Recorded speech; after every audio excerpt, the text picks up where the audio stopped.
You know, when I reflect on my time at Sky, it very much feels like the end of a chapter. And what I mean by that is we've achieved a huge amount over the last 10 or 11 years, sort of going from being a principally traditional advertising funded business to being a really diverse advertising ecosystem with, being a leader in addressable advertising in Europe with cross-screen capability and full end-to-end analytics. And that is allowing us to really have different conversations with our customers and advertisers, but also with the industry writ large. You will have seen earlier on this year that we announced that we are extending our AdSmart capability. So we're partnering with the other pay TV platform in the UK, Virgin Media, and there are a whole range of technologies involved in that infrastructure, if you like, range from Cadent, Freewheel, Experian, and of course Imagine, which power and Landmark and Cinemedia that power a huge amount of the Sky ecosystem.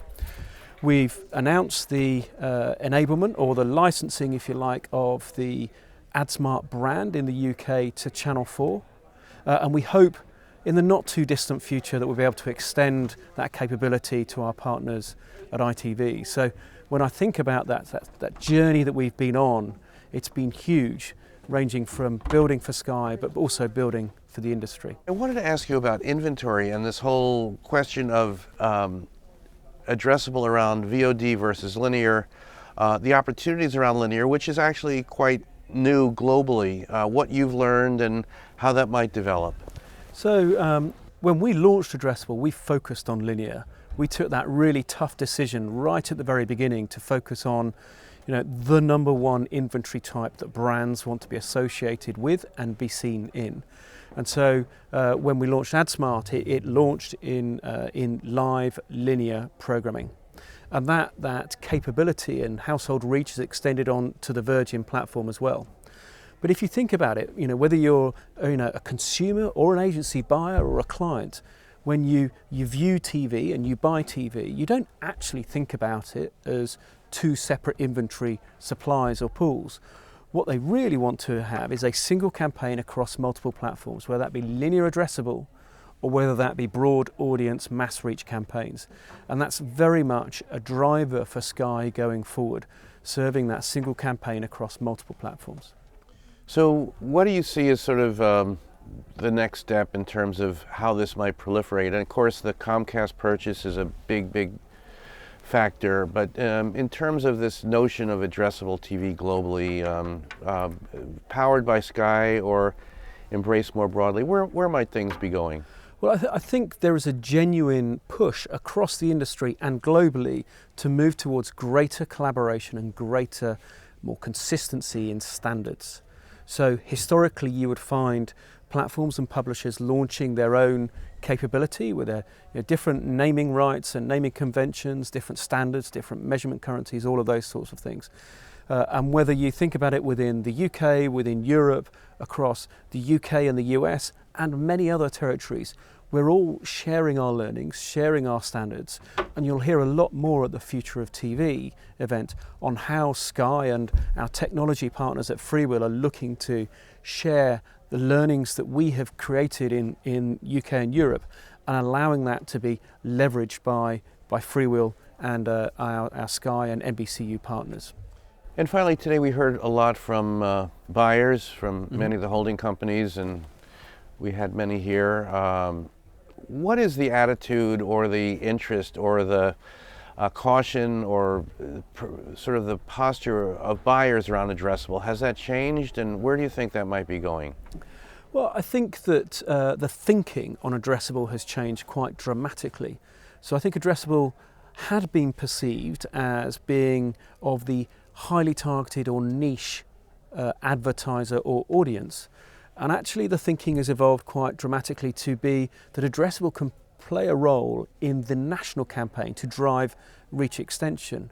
It can drive conversion by targeting the high propensity to buy or purchase viewers and users.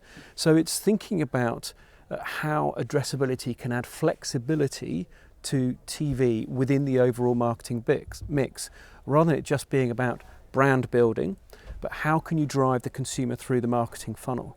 So agency thinking and understanding has evolved quite markedly. There was an article that talked about this notion of addressable being too expensive. But I think, you know, what we need to do is change the dialogue away from being about the CPM and look at the comparable. Because if you're thinking about the comparator being, you know, what the cost per cover point is, you know, when you reach a certain level of reach, and how you compare that cost, that's a very different comparison. Or if you're talking about the comparison being, you know, a broad adult audience comparison, then yes, it is much more expensive. But it's about the effective CPM. What are you comparing your addressable use case against, and then looking at it versus, or in that regard. One of the other recent announcements Sky made is that we were adopting the CFlight brand.